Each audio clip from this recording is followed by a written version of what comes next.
All right, so just to briefly recap, we left Belmont Harbor, where we had been staying for approximately 6 days at the yacht club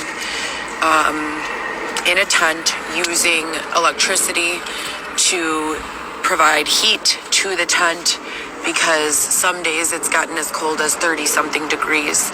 I'm borderline anemic. I lose feeling in my fingers and my toes very quickly. So we were there for 6 days. Every month, as we do, when Xavier receives funding or I receive funding, Xavier repays me for the money that he has offered and agreed upon to repay me for what I've spent housing us and feeding us and clothing us since we met, in the form of groceries that I drop off to my children. It's about $50 a month, each month for each children. So approximately $150 each month that he has been repaying me. Even though he says it's to repay me for that, I always tell him I consider us even. If I'm pregnant and you're my husband and we're planning a life together, and I get my funding, 5 days after you get yours, and I use it for both of us, then it seems like it's just ours. And, we don't really owe each other anything. And he agrees. We make this walk to see my big kids and drop them off the groceries and snacks. And then we do the same for the baby, or in reverse. Go to the baby first and then to the big kids. We just made this walk.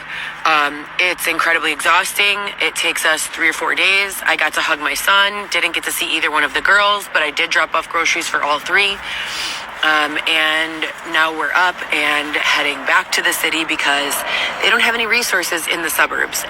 Not only that, but they do not like homeless people out here at all.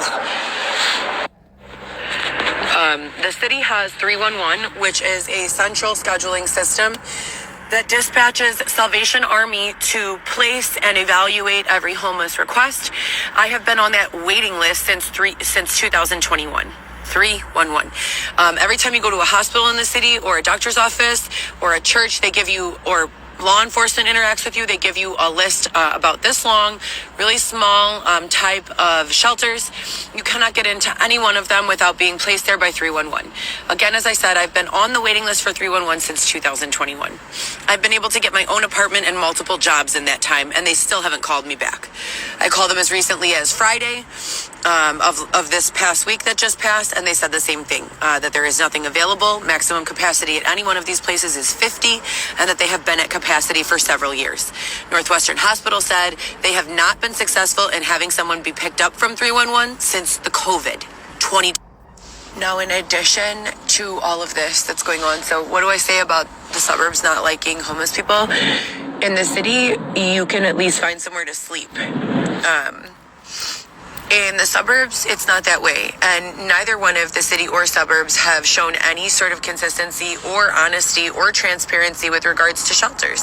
They just don't exist. And if they do, they are breeding grounds for crime and drug use. They are not safe places for a person like me who's just, homeless. So with that being said, we are constantly looking for somewhere to go. Xavier's father said that he was going to help us. I've been oppressed out of numerous jobs. I need somewhere to go. I'm about to give birth. No one has addressed the situation about being denied medical care. No one has addressed the situation about being denied counsel with my lawyer. So I'm going through all this abuse and human rights and civil rights violations, and not being permitted to seek any sort of formal representation for any of it.